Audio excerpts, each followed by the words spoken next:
card review. Hello again, it is Michael from StevensvilleGamers and welcome back to another Rise of Shadows. Oh, this is disgusting. Luckily I'm going to do laundry soon anyway, but there's a lot of dust up there. There's been more cards that have been released for the Rise of Shadows Hearthstone expansion. I believe there are 6 new cards, so let's just jump into it.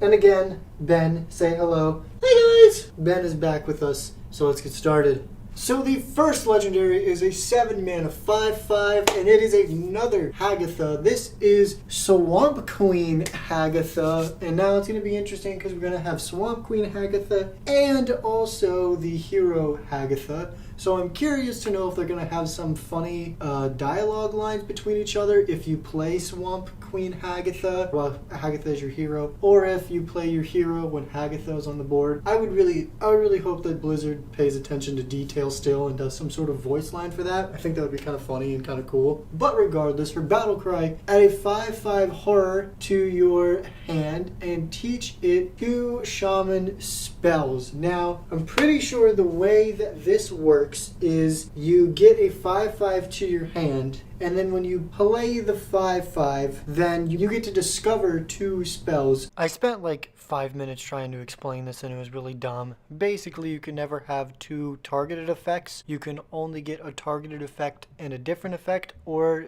2 different effects when you play the 5/5. I'm not sure if this happens as a battle cry for the 5/5 or if it is a battle cry for the Swamp Queen, but either way, so basically you get a 5/5 that then as a battle cry activates 2 other spells, which is pretty good. It's a lot of value. And with this card and HAGATHA's Scheme, which are the only 2 shaman cards that we've seen so far, Control Shaman could be more viable if we see more stuff like this, because the Scheme really seems to be good in a control deck. This would be really good in a control deck for a lot of late game value plays, and you know, this in a Shutterwalk Shaman, that would be cool as well. There's a lot of value cards for late game that Shaman has, and cards that are good for control. So hopefully we get to see a Control Shaman deck list end up surfacing.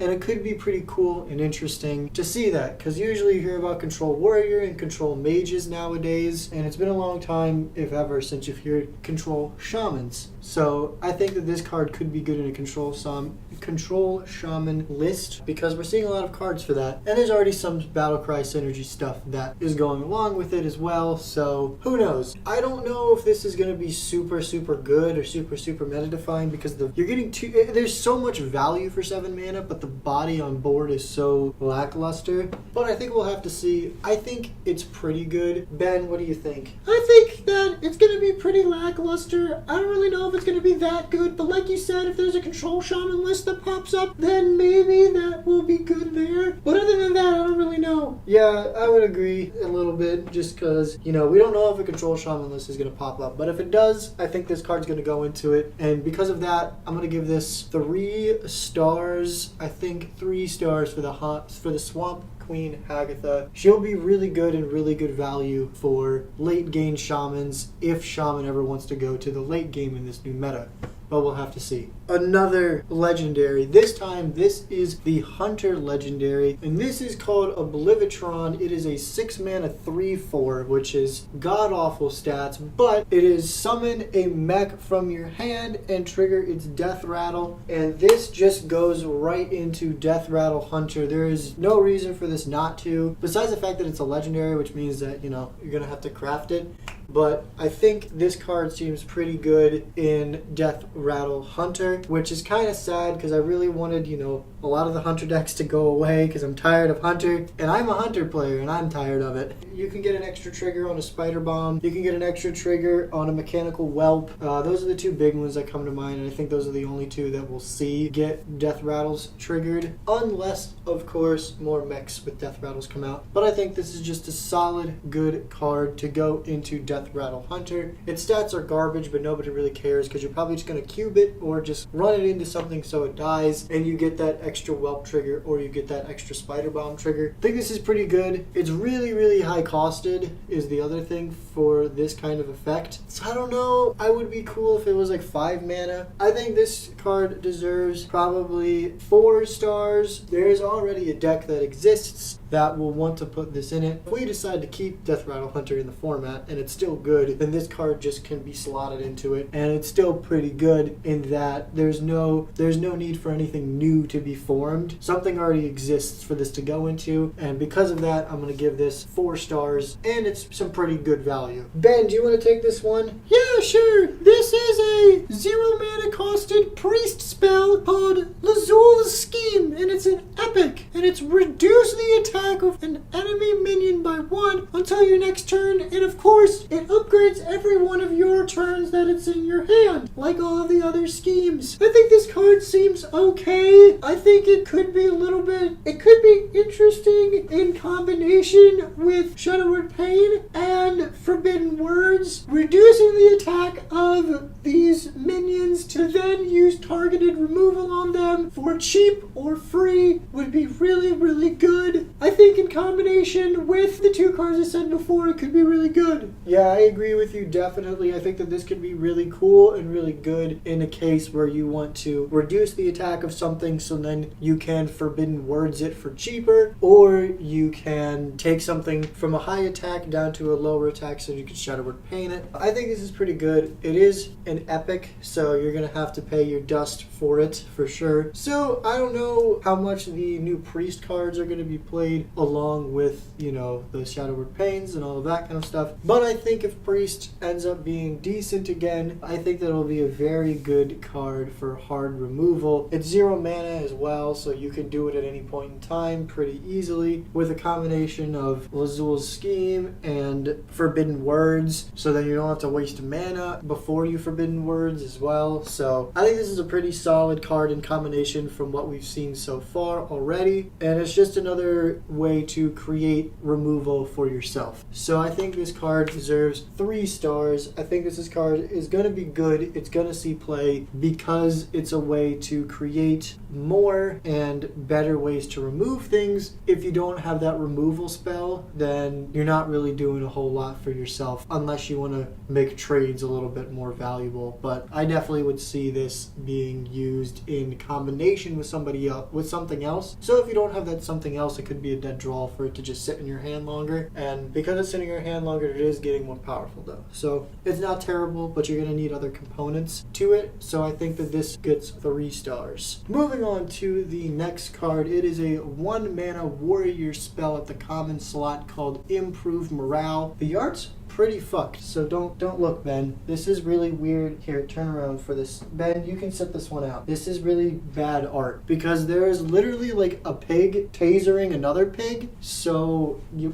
don't want to see that, Ben. That's animal abuse, and I want to protect you. That art is a little bit interesting, but it is deal 1 damage to a minion, and if it survives, add a lackey to your hand. Seems pretty interesting. For 1 mana, you can trigger some enrage, or not enrage mechanics, because enrage isn't a thing anymore, but you can trigger what was previously enrage mechanics with this, and then get a lackey to your hand. And like we've discussed in the past, lackeys are the 1/1 minions for 1 that do a lot of value for a 1/1 for 1. So the lackeys are very valuable and pretty good. 1 mana for another 1 mana card, pretty good. It replaces itself if it survives, and you're able to trigger enrage effects. This is very warrior-like in my opinion. So class identity, they said, is pretty important to them for this set, and I think they say that like every time, but I remember them mentioning that they're trying to really hone in on class identity in the Year of the Dragon by getting rid of, you know, some classic cards or whatever. But this is definitely very warrior. I'm not a warrior player, so I don't really know where this could go. I don't know if you would really see this in a control warrior deck or in an odd warrior deck. I think you would want to play Omega Assembly in the 1 slot over this card, but that's the only type of warrior decks I see, is Odd Quest Control or just Control Warrior. So I don't know where this fits right now. I don't know where this will go. I don't know if high-level warrior play wants to trigger enrage mechanics. This, of course, can also kill your opponent's stuff. I'm not excited about this. I'm not seeing this being very good anywhere. The clip that they showed was them using this on the one, I forget its name, it's the one warrior legendary that gets charge and +6 attack when it's enraged. So they used it in that, which is a very niche situation for that to be used in, but you could also use this to trigger like Rot Face, I believe, and stuff like that. I just don't think it's going to be that good. I don't really see where it'll be played. There's other cards that are better to be used in the one slot. I'm giving this card 2 stars. I don't think it's terrible, but it's definitely not good. So 2 stars. So we have another scheme, and this scheme is really underwhelming. Oh, Ben, you can turn back around, by the way. This is fine art.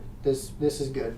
So this is a 3-mana Warlock scheme. So this is Rafam's scheme, which is at the common slot, and it is summon a 1/1 imp, but they are wimps, and this upgrades each turn that it's in your hand, like all the schemes. And this is so lackluster. After 7 turns, then it doesn't really do anything else because this is limited by your board state. I don't really see any reason for this to be played in anything except for a zoo deck. You could hopefully draw this in the early game with a zoo deck and then be able to Grim Rally or Fungalmancer or any other buff that you can really think of, and just to try to buff these 1/1s into a state that could be used, or to finish out a game with a board of 1/1s and clear. They don't even have like rush or charge or anything, so I don't know. I don't see why this would be good. Of course, this is only the second bunch of cards that have been released, so there could be more Warlock buffs that could all of a sudden make this card really good. But so far, Warlock's been pretty lackluster with Rafam's scheme and Rafam himself, in my opinion. This card is not very good.